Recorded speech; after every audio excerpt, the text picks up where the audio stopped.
ধর্ষকের মৃত্যুর আগে ধর্ষী তাকে মৃত্যুবরণ করতে হয়। এটা হচ্ছে আমাদের সোনার বাংলাদেশ। একজন ধর্ষকের জীবনের মূল্যটা এত বেশি যে তাকে ফাঁসির মঞ্চে দাঁড় করা যাবে না। আমরা বাংলাদেশে কয়জন ধর্ষকের নাম জানি যাকে কঠোর থেকে কঠোরতম শাস্তি দেওয়া হয়েছে, যাকে ফাঁসির মঞ্চে দাঁড় করা হয়েছে? আমরা কি আদৌ কেউ জানি? জানি না। অথচ আমরা কতগুলো যারা যারা ধর্ষিত হয়েছে তাদের নাম জানি। অনেক বড় এই লিস্ট, আসলে অনেক বড়, বলে শেষ করা যাবে না। কুমিল্লার তনু, মাগুরার আসিয়া, 2 দিন আগেও কিশোরগঞ্জে 8ম শ্রেণীর একটি ছাত্রীকে বাসা থেকে তুলে নিয়ে ধর্ষণ করা হচ্ছে। বাবার হাতে মেয়ে ধর্ষিত হচ্ছে, ভাইয়ের হাতে বোন ধর্ষিত হচ্ছে। আমরা আসলে নিরাপত্তা কোথায়? আমার মনে হচ্ছে আমরা যেন আইয়ামে জাহিলিয়া যুগে চলে গিয়েছি।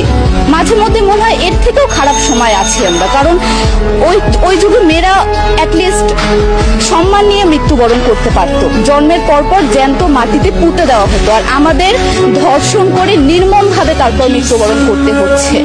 যদি সরকার আমাদের ওই নিরাপত্তা নাই দিতে পারে, তাহলে সরকারের কাছে আমাদের অনুরোধ, আমাদের জ্যান্ত মাটিতে পুঁতে দিক। আমরা বেঁচে থাকতে চাই না, আমরা সম্মান নিয়ে মৃত্যুবরণ করতে চাই। আমরা এই দেশে থাকতে চাই না যে এই দেশে আমাদের কোনো নিরাপত্তা নেই, যে এই দেশে রাস্তা দিয়ে হাঁটলে আমাদের মধ্যে একটা আতঙ্ক কাজ করে, তখন কি না কি হয়ে যায়। আইন উপদেষ্টা বললেন যে ধর্ষকের নাকি ফাঁসি দেওয়া সম্ভব হবে না, তাহলে নাকি নিরীহ মানুষকেও মাঝে মধ্যে ফাঁসির ব্যবস্থা করা, মিথ্যা মামলায় ফাঁসিয়ে দিয়ে ফাঁসির ব্যবস্থা করা হতে পারে। আইন উপদেষ্টার কাছে আমার প্রশ্ন, আল্লাহ না করুক আজকে যদি আপনার কাছের কেউ, আপনার বোন অথবা আপনার স্ত্রী অথবা আপনার মেয়ের সাথে যদি এরকম কোনো কিছু হতো, আপনি কি আসলে এটা বলতে পারতেন যে না, ধর্ষককে ফাঁসি দেওয়া যাবে না? কোনোদিনও পারতেন না। আপনি সবার আগে তার ফাঁসির ব্যবস্থা করতেন, সম্ভব হলে নিজের হাতে মেরে ফেলতেন। তাহলে আমাদের বেলায় কেন এত বৈষম্য? আমরা কি দোষ করেছি? আমরা কি নারী না?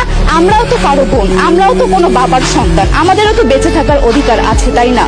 কিছু হলে মেয়েদের পোশাকের দোষ দেওয়া হয়। আমার কাছে প্রশ্ন, একটা 8 বছরের শিশুর মধ্যে এরকম কি থাকতে পারে যেটা একটা পুরুষকে অ্যাট্রাক্ট করবে, যেটা একটা পুরুষকে সিরিয়াস করবে? সেরকম হলে আসলে ধর্ষণ করা হতো সবসময় প্রাপ্তবয়স্ক মহিলাকে। কিন্তু আমরা আসলে পরিসংখ্যান গবেষণা করলে দেখতে পারি যে ধর্ষক সবচেয়ে বেশি করা হচ্ছে শিশুদেরকে, কিশোরীদের সবচেয়ে বেশি ধর্ষণ করা হচ্ছে। দৃষ্টিভঙ্গি পরিবর্তন করুন, চিন্তা ভাবনা পরিবর্তন করুন, ধর্ষকদের আইনের আওতায় আনুন। যদি আইন উপদেষ্টা অথবা প্রশাসন যদি ধর্ষকদের শাস্তির ব্যবস্থা না করতে পারে, আমাদের হাতে তুলে দেন, আমরা নিজেদের হাতে শাস্তি দিয়ে দিতে পারবো। এই সাহস আমাদের মধ্যে আছে। বেঁচে থাকার জন্য আমাদের যতটা কঠিন হতে হবে, আমরা কঠিন হওয়ার জন্য প্রস্তুত আছি। আমরা ফাঁসি চাই, ধর্ষকদের কঠোর থেকে কঠোরতম শাস্তি চাই। যতদিন না পর্যন্ত ফাঁসি দেওয়া হবে, যতদিন না পর্যন্ত ধর্ষকদের শাস্তির ব্যবস্থা করা হবে, আমরা আমাদের আন্দোলন অব্যাহত